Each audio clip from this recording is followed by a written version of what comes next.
तेजस्वी के मन से पीएम मोदी को अपशब्द कहे गए, देश के करोड़ों मां का अपमान है, इस बात का जिक्र वो करते हैं। रोहिणी आचार्य ने एक्स पर एक पोस्ट किया है, तेजस्वी को अनफॉलो किया है, लालू समेत परिवार के सभी लोगों को अनफॉलो किया। अब सिर्फ 3 लोगों को फॉलो करती हैं रोहिणी। नाराजगी की बात नहीं है, सिंगापुर भी लौट चुकी हैं रोहिणी, पहले एक्स अकाउंट पर नाराजगी जाहिर की थी। तो ये बड़ी खबर है इस वक्त की। देखिए, आपको याद होगा रोहिणी आचार्य ने पहले एक पोस्ट के इसमें वो जिक्र करती है कि मेरा आत्मसम्मान मेरे लिए जरूरी है, मेरी राजनीतिक महत्वाकांक्षाएं नहीं। फिर उन्होंने अपने अकाउंट को पर्सनल किया और उसके बाद अब लालू समेत परिवार के सभी लोगों को अनफॉलो कर दिया। अब उनकी फॉलोइंग में सिर्फ 3 लोग नजर आते हैं। 3 लोगों को अब सिर्फ रोहिणी फॉलो करती है। नाराजगी के बाद सिंगापुर लौटी है रोहिणी, पहले पोस्ट किया, उसके बाद पहले दिल्ली आई, फिर दिल्ली से अब खबर यह है कि वो सिंगापुर जा चुकी हैं। रोहिणी ने एक्स पर तेजस्वी को अनफॉलो कर दिया है। तेज प्रताप के बाद अब रोहिणी का भी क्या परिवार से मोह भंग हो चुका है, ये एक बड़ा सवाल उठने लगा। क्योंकि देखिए, लगातार आप देख रहे हैं कि रोहिणी आचार्य, उससे पहले तेज प्रताप, अलग अलग कारणों से सबकी नाराजगी। तेज प्रताप ने कहा था कि पार्टी में कुछ जयचंद हैं और अब रोहिणी आचार्य जा चुकी हैं भारत छोड़कर, ये एक बड़ी बात है। अब सर्वेश मेरे साथ जुड़ गए हैं। सर्वेश, बात इतनी ज्यादा बढ़ चुकी है कि परिवार के लोगों से मोह भंग हो चुका है रोहिणी आचार्य का। मैंने क्या किया ये जताकर भारत से जा चुकी हैं। जी बिल्कुल, देखिए रोहिणी आचार्य को गए हुए 3 दिन हो चुके हैं। 3 दिन पहले ही वो गुरुवार को ही पटना से रवाना हुई थी दिल्ली के लिए। उसके बाद फिर खबर ये आ रही है कि वो सिंगापुर जा चुकी हैं। और ये विवाद इसलिए इतना गहरा गया क्योंकि संजय यादव तेजस्वी यादव के रथ के फ्रंट सीट पर बैठे हुए देखे गए। रोहिणी आचार्य चुनाव में सोनपुर से चुनाव लड़ना चाहती थी और तेजस्वी यादव ने पार्टी में फरमान जारी कर दिया कि परिवार से, यानी कि लालू परिवार से सिर्फ एक ही व्यक्ति चुनाव लड़ेगा और वो व्यक्ति होगा तेजस्वी यादव। दूसरा परिवार से किसी व्यक्ति को टिकट नहीं दिया जाएगा आरजेडी का।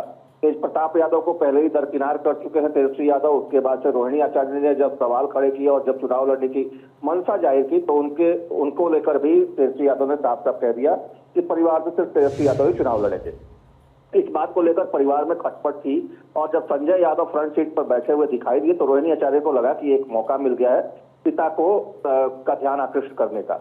और उन्होंने ध्यान आकृष्ट करते हुए लालू प्रसाद यादव तक ये मैसेज पहुंचाया। लेकिन लालू प्रसाद यादव से फटकार झेलनी पड़ी रोहिणी आचार्य को और जिसकी वजह से उनका मोह भंग हुआ। वो ये पटना से पहले दिल्ली गई, दिल्ली से फिर सिंगापुर रवाना हो गई और तेजस्वी यादव भी अब उस डैमेज को कंट्रोल करते हुए दिख रहे हैं। उसके बाद उन्होंने जब संजय यादव फ्रंट सीट पर बैठे हुए देखे, फिर उन्होंने रेखा पासवान को बिठाया, फिर शिवचंद्र राम को बिठाया, फिर अली असरफ फातिमी को बिठाया।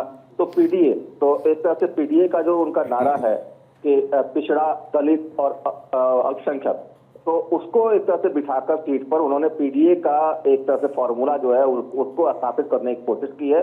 लेकिन जो परिवार में तनाव है, विवाद है, वो सतह पे आ चुका है और ये बात जब जाहिर हो गई, तेजस्वी यादव संजय यादव के अलावा किसी पे भी भरोसा नहीं करते और संजय यादव जो कहेंगे पार्टी में वही होगा और तेजस्वी यादव उनके कहने भी चल रहे हैं और तेजस्वी यादव की बातों पर ही लालू यादव चल रहे हैं।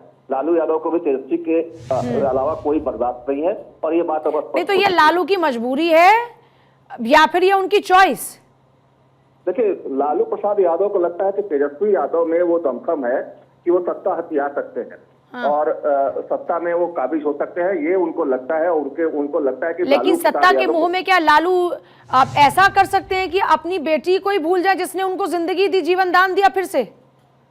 जी बिल्कुल, देखिए अब ये राजनीति में कुछ भी संभव है और लालू परिवार इसके लिए एक तरह से कहा जाए तो पहले से ही चर्चित रहा है। मीसा भारती को लेकर भी लालू प्रसाद यादव पहले बहुत संजीदा थे। पहले वो कहते थे कि राबड़ी देवी के बाद मीसा भारती को मुख्यमंत्री बनाएंगे, लेकिन जब तेजस्वी यादव थोड़े से परिपक्व हुए, थोड़े से बड़े हुए, जब क्रिकेट में उनका करियर खत्म हो गया, वहां पे वो कुछ नहीं कर पाए, तो लालू प्रसाद यादव ने तेजस्वी यादव पे दाव खेला। तेज प्रताप यादव को लेकर भी कहा जाता रहा, लेकिन तेज प्रताप यादव थोड़े से तनकी मिजाज के हैं और उनकी बातों को लेकर लालू प्रसाद यादव को लगा कि तेज प्रताप यादव में वो दमखम नहीं है।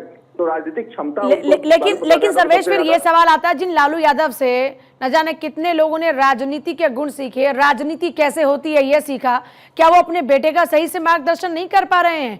क्योंकि बार बार उन्हीं के परिवार से जिक्र होता है कि जयचंद से घिरी है पार्टी, जयचंद से घिरी है पार्टी।